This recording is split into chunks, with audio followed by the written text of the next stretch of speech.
It's Randy Ciordia coming to you from the Lobo Dojo, also known as Wolf Martial Arts.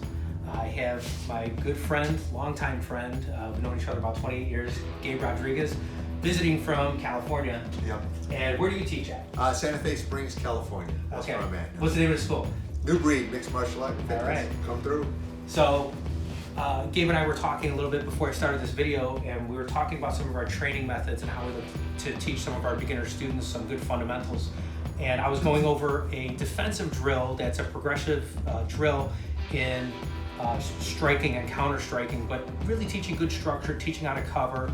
Covering is very, very important because if you get ambushed in an attack, you have to know how to cover. If you get hit by somebody who's more skilled than you, you need to cover in order to recover and shake off that damage. So we're gonna go through this progression I like to teach my students. So Gabe, here. First one is just a single hand cover, and I'm gonna explain why I choose this cover over other covers. So when I throw the jab, I just pancake out. Instead of throwing my jab like this, I pancake out, I test the structure, make sure it's strong. And he knows, he's a pretty strong guy, he's got that structure tested. If he were to cover with the other hand, he's not gonna be able to fire back a good solid punch without my arm being, it's an obstruction right there. So I want him to cover mirror side, and then he's able to counter jab right back. Like that, real quick, right? So the progression goes 1 for 1, 1 for 2, and 1 for 3. Let's see how this looks. So, 2. Yeah, do that again. So again, 1, 2, 2, and then 3. Perfect. Let's switch it. Okay. There we go.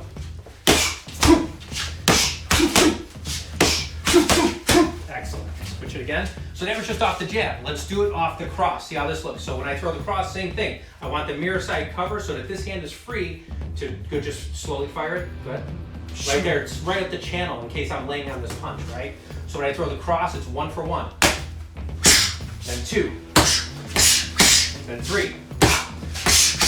Perfect. Switch. Okay.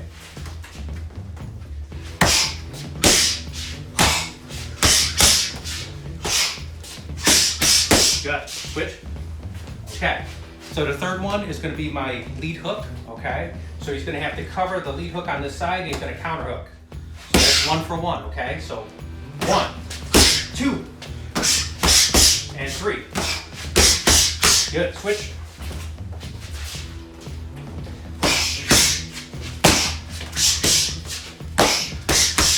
That's it. Switch. Okay. So this is a very basic drill. There's a lot of different ways that you could try to implement this or change the techniques. Right now it's pretty simple. It's just a couple of straight punches and a hook. Jab, cross hook, cross, and hook, cross, hook as the implementation of this. I think it really gets the boxing mechanics kind of working for your structure. And then you get the, any drill that you do that involves, if I ask him to even just throw a jab there, I'm studying his shoulder line. If we were sparring and he throws a jab, just the fact that I'm able to parry that, or he throws it again and I cover, I'm still learning to observe the shoulder line. It's called line recognition. When you learn that as a beginner, good important foundation is having good defense before you start sparring. You have to know how to defend against punches before you start throwing them wildly or in whatever fashion you care to throw them. You just don't want to just start flailing your arms about. You have to have good cover, so if I throw at you, you gotta have a good cover, and then you can counter it. That's it, and you do it quick. So, like that. Or if I put both of them up, now he's going to do simultaneous. Simultaneous. One, simultaneous, yes. So, like that. That's more advanced. I call it advanced beginner, okay? But that's kind of, there's a couple different ways that you can teach as an instructor. This is just one of the ways that I teach it here.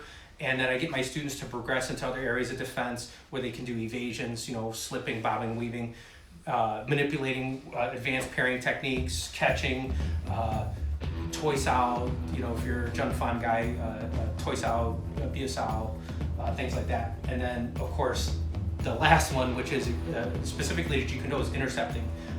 We learned to get pretty good at that, but I think you need to progress to that. That shouldn't be a day one thing that students are learning. I don't think they build the skills quickly enough for that. So you got to cover first, right? Simplest thing to do, then you evade, next level. It all progresses in your skill over several months in order to be able to get to the intercepting component. So I hope you guys enjoyed the video, and thanks for watching.